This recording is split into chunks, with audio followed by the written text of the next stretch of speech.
everybody. How are you? Happy Thursday. Here we are for another day of Coffee with Colby. Hope you guys are ready. Hope you got your cup. Because today we're going to talk about motivation. You know, that motivation, getting yourself ready, getting yourself started, getting psyched up to do something, right? Psyched up, motivated, inspired, all of those things. Now, obviously, good morning, Jeffrey. Good morning, Bronny. Good morning, Ivana. So, you know, obviously, motivation, there are days when we feel very motivated, and then there are days we can barely get out of bed. Hi, Keely. And we have to kind of look at ourselves and say, hey, what is preventing us from being motivated, or why are we not feeling inspired to do something? Oh, I'm glad you needed this, Jeffrey. I hope it helps. Hi, Bronny. But there's, you know, positive motivation and negative motivation. Sometimes we can get in a rut of negative motivation, meaning you keep putting things out there or you keep trying, but it's not having a positive response. And so therefore it loses its motivation. For instance, like a lot of times, say someone's trying to lose weight, right? And I know my sister does this a lot. She says, hi, Sally. Where, you know, she'll do all the right things, start exercising, eating right, counting the calories, all the things. And at the end of the week, she does her weigh-in and she's the same weight. And she gets frustrated and discouraged. And so when we are being discouraged in our motivation, meaning we're not getting the reward we are seeking, it can really kind of make us give up. And so we have to find ways that positive motivation. Good morning, Terry. Good morning, Meredith. Hi, Wayne. Hi, everybody. Everybody's here.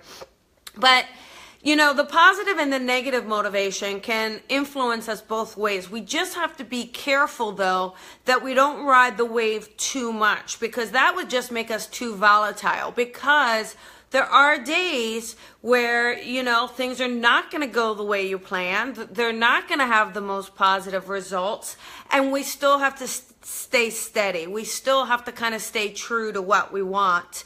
And, you know, sometimes if your goal is to, say, lose weight, just for instance, and yet you're not feeling like you're succeeding in it, you have to kind of look outside of that and saying, well, what are the other benefits I'm getting out of it? Am I feeling better health-wise? Am I breathing better? Are my clothes at least feeling better? You know, that's just an example that we all can kind of relate to, I think, in some ways. It could be anything. Like, let's say you want to detox, or let's say you have a project you want to do. But when you're motivated and you're seeing the results, it actually intensifies the energy. It actually makes it easier to stay on the path, right? And it makes you want to go deeper, deeper, deeper with it. So we have to find ways of how can we increase that positive motivation? What are some things that we can do? Well, I mean, the first thing is first. You got to find something that interests you. If you're not interested in doing it, you probably won't be successful. It's very hard. So find something that you want to do. Find something that does interest you. Hi, Kristen. Oh, good for you. You did your weights. I know. I've been doing, what's that called? Soul Cycle and some hot yoga, and all that stuff is really fun. But find goals that interest you, something that you want. And that kind of at least sets it. Now remember, we want to set baby goals, not these huge, huge goals.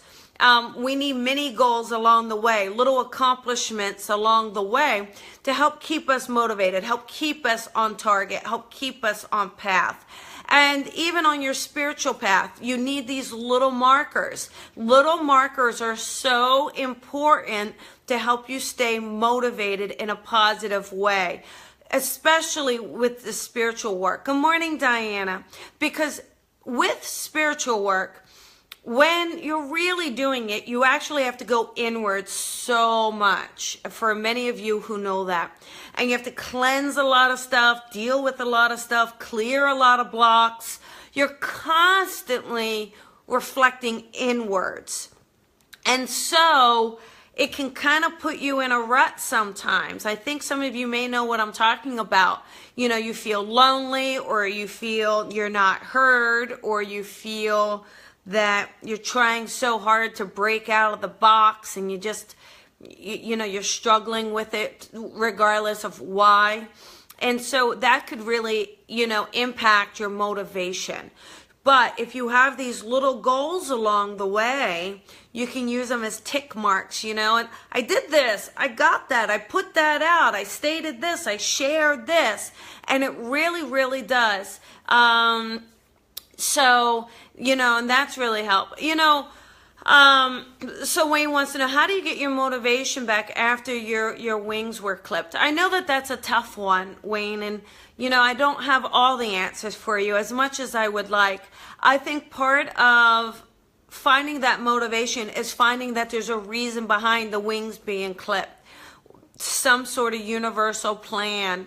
And although we may not understand it now, trusting in it and surrendering in it and knowing that there's a silver lining, a blessing in disguise, just trusting in that and trusting that we can still find that power within us. I really do feel that that may help your motivation. It's trying not to get bitter about things. I think in life, especially the older we can get bitter, and we can get down, and we can get discouraged more easily. We can be less forgiving in some ways. So all of those are going to inhibit our motivation. So if we can find things and sources within ourselves to say, how do I move past this? How do I do this? Again, I'm huge at not creating excuses. I just feel like people spend more time creating excuses for themselves than they do creating solutions. And we can all feel sorry for ourselves, but I have to tell you, there are some people that have just really have had it so much worse than all of us combined, truly. And when we just stop having a pity party, we can find motivation. I really believe in that. I can totally find times when I'm in my own little pity party and I'm woe is me, and you just got to snap. I mean, really, I hate to say snap out of it, because someone who's dealing with depression really needs to have that, you know, treatment and seek professional help. But when we wallow and feed the energy of us feeling sorry for ourselves, we're going to crush our motivation. Just too hard to maintain it. And then you're putting too much on your plate, too much. So if you just say, I'm going to give myself a fresh start and I'm going to try it, and yes, there's going to be bumps, ups and downs. That's part of the learning process. And what do I want? I get to do this over. What do I want? Then maybe we can find ways to motivate ourselves. So, you know, again, when you set these goals, it's got to be something you want to achieve, not something you don't want to achieve. You know, and maybe when I look back at the CPA exam, you know, I could not pass that CPA exam. I really couldn't. It's you know, and it's devastating on my ego. Absolutely devastating, I have to tell you. But, you know, I also realized that I was going after something that my soul didn't want. So, of course, I was setting myself up for failure. And I wasn't motivated in the way I wanted to do. So the other thing to do is finding that motivation, right? Finding what inspires you, what interests you. What do you want? Now, you may not know what you want, and that's where you got to start. Okay, maybe you got to sit there and say, what do I want? What life do I want? How do I want to feel? What do I want my day to look like? What kind of people do I want in my life? What kind of friends do I want? What kind of relationship do I want? Once you understand what you desire and what you want to bring in, right? Good morning. Hi, thank you, Brooklyn. Then you can create the plan of what goals are needed, what little mini goals are needed to get you there, what will motivate you, what excites you.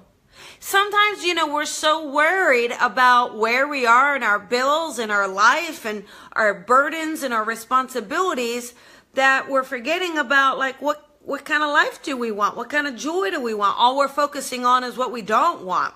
You know what I mean? So I've never been a baby stepper. I I think you gotta be, Wayne. I do. I think we can have big aspirations, big dreams. You can see that, but it's got to have the baby steps. It's got to have the blueprint. It's got to have the plan, right? And, you know, failures, you can't blame anyone but yourself. Yeah, but, and the other thing too, okay, one other thing is, when you set these goals, you know, make it public. Tell people what you want. Share it with people.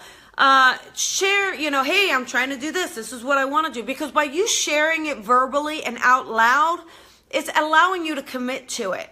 It's making you say, I want to do this and I have to do it. Now, if you can find a partner to do it with you, that's even better. That's even more helpful. You can check in with one another. How did you do? It's like that weekly weight check-in that, you know, people do. You can do a soul check-in. You can do a soul check-in.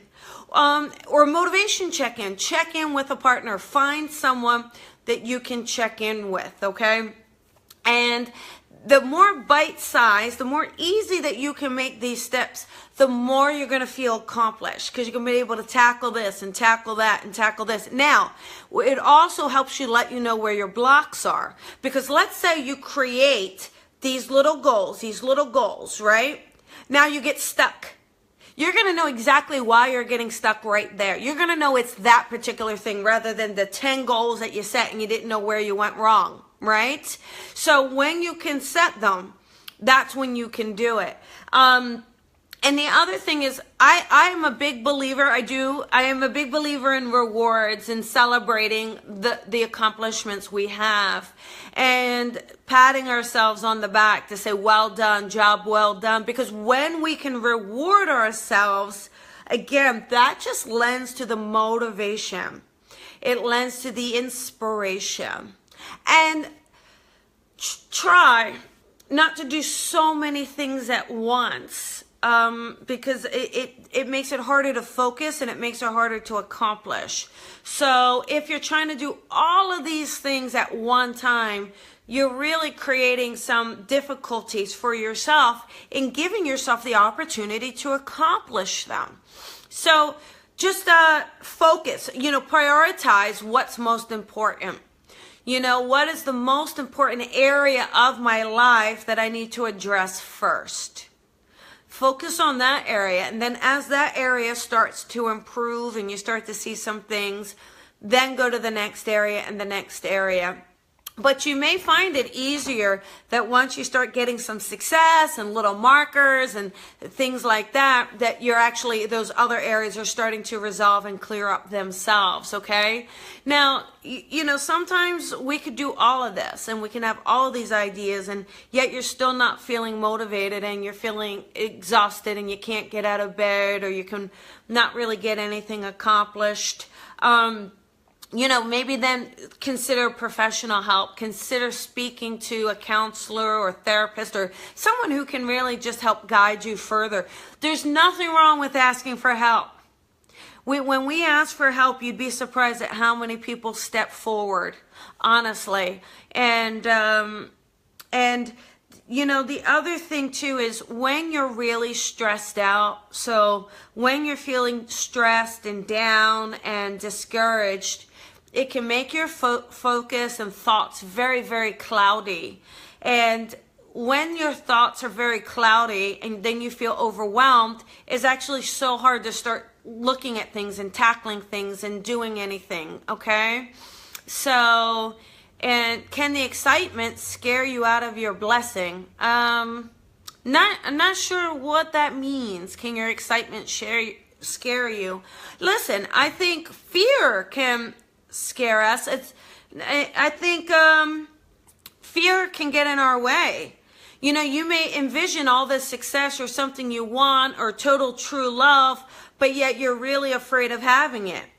And so therefore you prevent from having it in your life, or you're thinking it's not possible, or you're afraid that once you have it, you'll lose it. But what happens is you're focusing on the future, you're focusing on the unknown, and therefore you're creating anxiety. And that anxiety can lead to fear, and then that fear can actually hold you back from going forward, from trying things and opening up.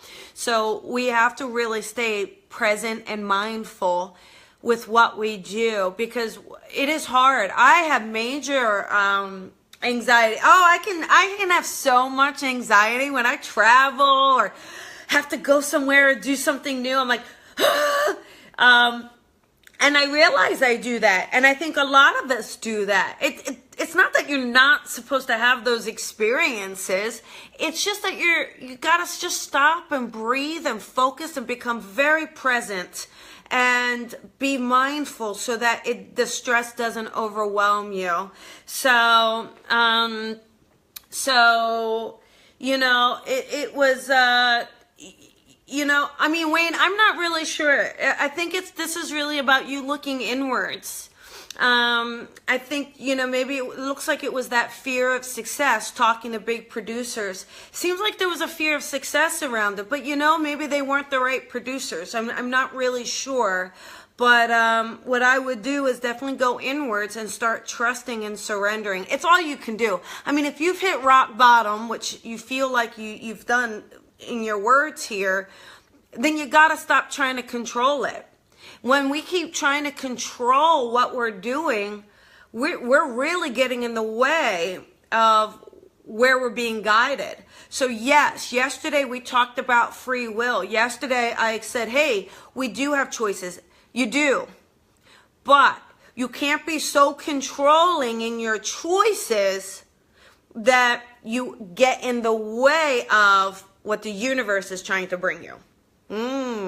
Yeah, I know, right? It's tricky, but that's why they call it life.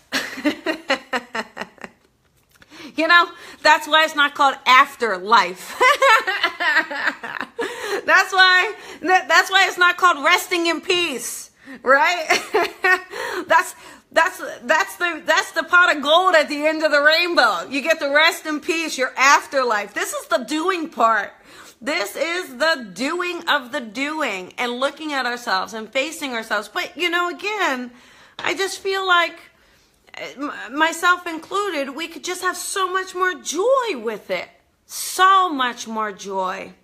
If we would just kind of allow ourselves to have a bit of fun around the chaos and the stress, because no matter where you are in life, no matter what, if you are working to improve yourself, working to improve your circumstances, working to get yourself out there, there's constantly going to be these ebbs and flows. There's just no way that there isn't. And when I'm 80 and we're still doing coffee with Colby, I will let you know if that's changed.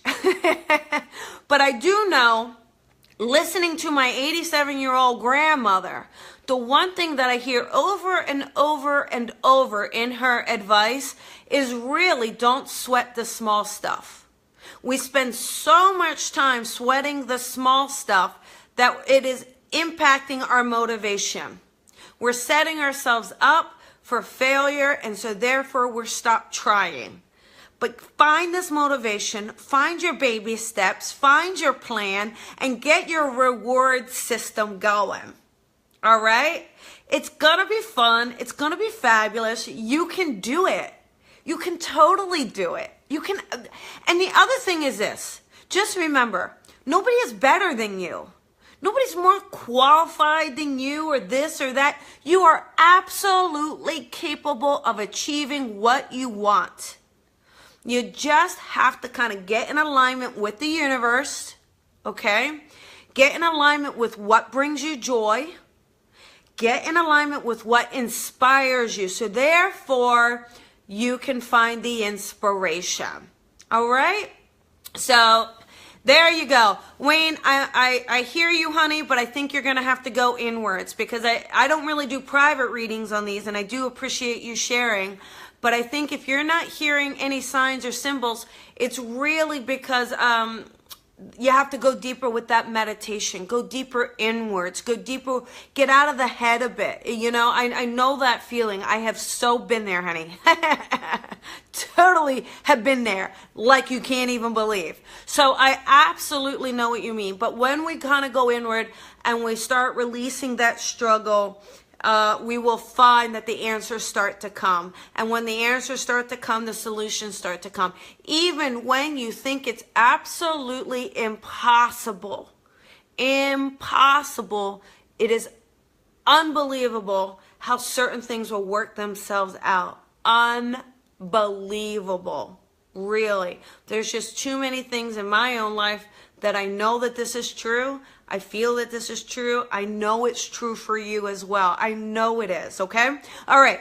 So don't forget tonight, if you are around, live with Colby Psychic Rebel, it is our special investigation episode with my good friend, co-host Jennifer Schaefer, an amazing psychic medium herself.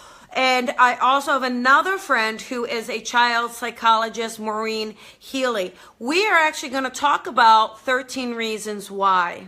This is a huge controversial show, the epidemic of teen suicide.